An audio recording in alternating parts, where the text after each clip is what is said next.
Welcome, wherever you are. I'm Sarah. I work in the field of artificial intelligence.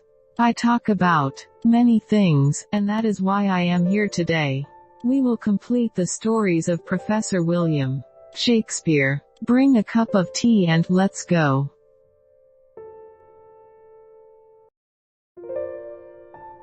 From William Shakespeare, says Shakespeare.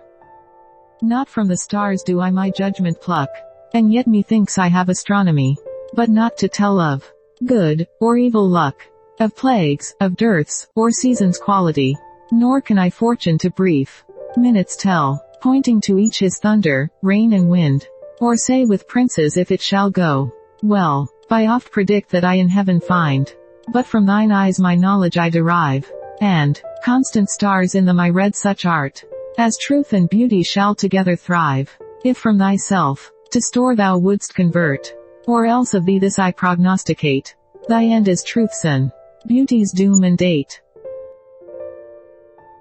When I consider everything that grows, holds in perfection but a little moment, that this huge stage presenteth not but shows, whereon the stars in secret influence comment, when I perceive that men as plants increase, cheered and checked even by the self-same sky, vaunt in their youthful sap, at height decrease, and wear their brave state out of memory, then the conceit of this inconstant stay sets you most rich in youth before my sight, where wasteful time debateth with decay, to change your day of youth to sullied night, and all in war with time for love of you, as he takes from you, I engraft you new. But wherefore do not you a mightier way make war upon this bloody tyrant time, and fortify your self in your decay, with means more blessed than my barren rhyme. Now stand you on the top of happy hours, and many maiden gardens yet unset, with virtuous wish would bear you living flowers, much liker than your painted counterfeit.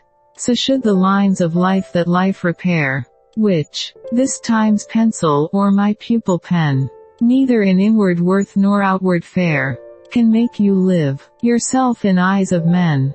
To give away yourself keeps yourself still, and you must live drawn by your own sweet skill. Who will believe my verse in time to come, if it were filled with your most high deserts? Though, yet heaven knows it is but as a tomb, which hides your life, and shows not half your parts.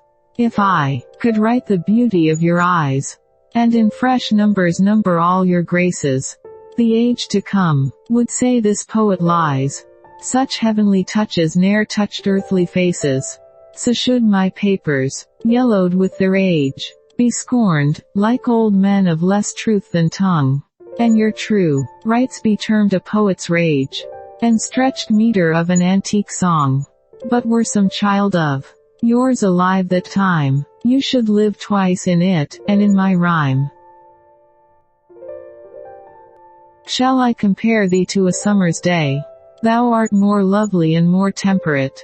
Rough winds do shake the darling buds of May, and summer's lease hath all too short a date, sometime too hot the eye of heaven shines, and often is his gold complexion dimmed, and every fair from fair sometime declines, by chance, or nature's changing course untrimmed.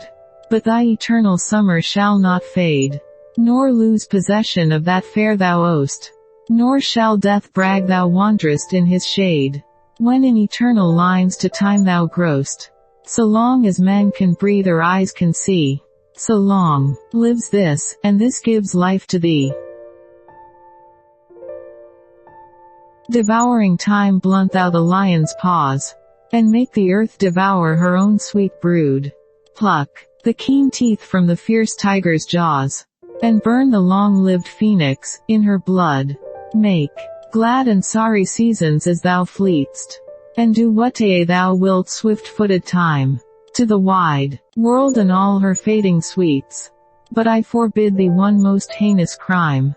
O carve not with thy hours my love's fair brow, nor draw no lines there with thine antique pen.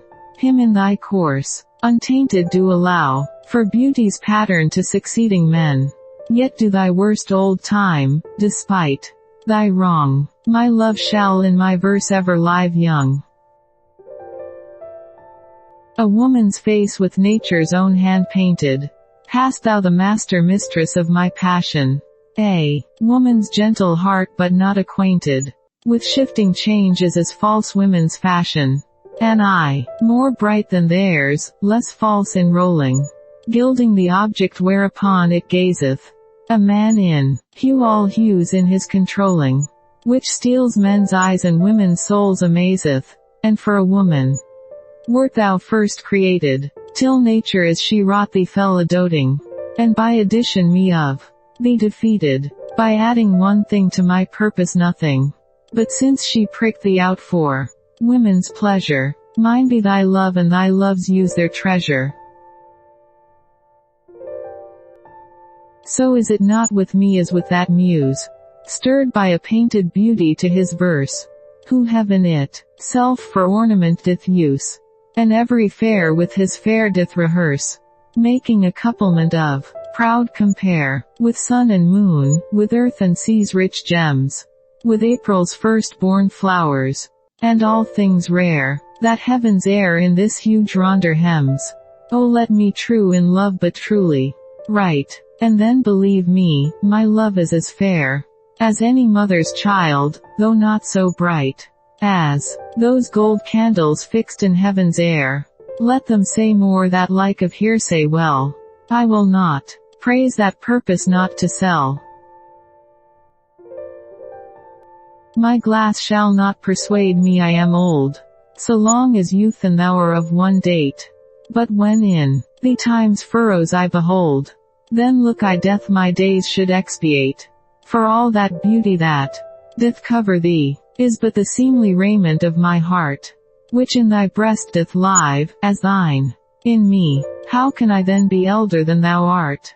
O therefore love be of thyself so wary, as I not for myself, but for thee will, bearing thy heart which I will keep so chary, as tender nurse her babe from faring ill.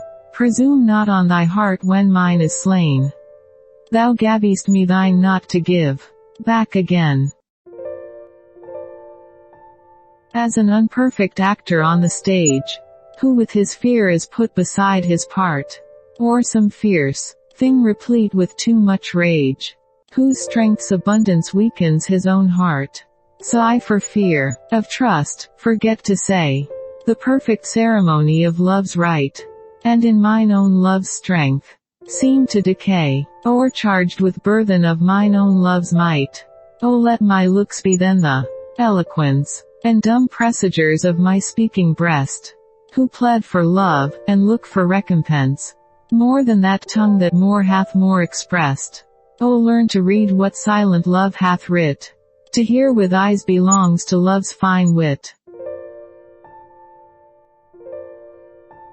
Mine eye hath played the painter and hath stelled thy beauty's form in table of my heart. My body is the frame wherein 'tis held, and perspective it is best painter's art. For through the painter must you see his skill, to find where your true image pictured lies, which in my bosom's shop is hanging still, that hath his windows glazed with thine eyes. Now see what good turns eyes, for eyes have done, mine eyes have drawn thy shape, and thine for me are windows to my breast, where through the sun delights to peep, to gaze therein on thee. Yet eyes this cunning want to grace their art, they draw but what they see, know not the heart. Let those who are in favor with their stars of public honor and proud titles boast, whilst I, whom fortune of such triumph bars, unlooked for joy in that I honor most. Great princes, favorites their fair leaves spread, but as the marigold at the sun's eye, and in themselves their pride lies buried, for at a frown they in their glory die. The painful warrior famous for fight, after 1,000 victories once foiled, is from the book of honor raised quite, and all the rest forgot for which he toiled. Then happy I that love and am beloved, where I may not remove, nor be removed. Lord of my love, to whom in vassalage thy merit hath my duty strongly knit. To thee I send this written embassage, to witness duty, not to show my wit. Duty so great, which wit so poor as mine may make seem bare, in wanting words to show it. But that I hope some good conceit of thine, in thy soul's thought all naked, will bestow it. Till whatsoever star that guides my moving, points on me graciously with fair aspect, and puts apparel on my tattered loving, to show me worthy of thy sweet respect. Then may I dare to boast how I do love thee. Till then, not show my head where thou mayest prove me. Weary with toil, I haste me to my bed. The dear repose for limbs with travel tired, but then begins a journey in my head, to work my mind, when body's work's expired. For then my thoughts, from far where I abide, intend a zealous pilgrimage to thee, and keep my drooping eyelids open wide, looking on darkness which the blind do see, save that my soul's imaginary sight presents thy shadow to my sightless view, which like a jewel hung in ghastly night, makes black night beauteous, and her old face new. Lo, thus by day my limbs, by night my mind, for thee, and for my self, no quiet find. How can I then return in happy plight, that am debarred the benefit of rest, when day's oppression is not eased by night, but day by night and night by day oppressed, and each though enemies to either's reign, do in consent shake hands to torture me, the one by toil, the other to complain. How far I toil, still farther off from thee. I tell the day to please him thou art bright, and dost him grace when clouds do blot the heaven. So flatter I the swart-complexioned night, when sparkling stars twire not thou gildest the even. But day doth daily draw my sorrows longer, and night doth nightly make grief's length seem stronger. When in disgrace with fortune and men's eyes, I all alone beweep my outcast state, and trouble deaf heaven with my bootless cries, and look upon myself and curse my fate, wishing me like to one more rich in hope, featured like him with friends possessed, desiring this man's art, and that man's scope, with what I most enjoy contented least, yet in these thoughts myself almost despising. Haply I think on thee, and then my state, like to the lark at break of day, arising from sullen earth, sings hymns at heaven's gate. For thy sweet love remembered such wealth brings, that then I scorn to change my state with kings. When to the sessions of sweet silent thought, I summon up remembrance of things past, I sigh the lack of many a thing I sought, and with old woes new wail my dear time's waste. Then can I drown, and I unused to flow, for precious friends hid in death's dateless night, and weep afresh love's long since cancelled woe, and moan expense of many a vanished sight.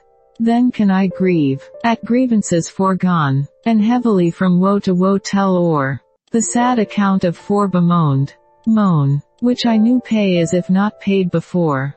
But if the while I think on thee, dear friend, all losses are restored, and sorrows end. If you are still watching us, this in itself supports us, and we promise you to continue and develop the channel and develop montage and sound, but we need someone to help us. If you have this talent, we need you more than any other time. Contact us through the comments, and we will talk about this topic. If you have enough money, it is okay to give us to buy a laptop to work on the channel. Thank you for your understanding.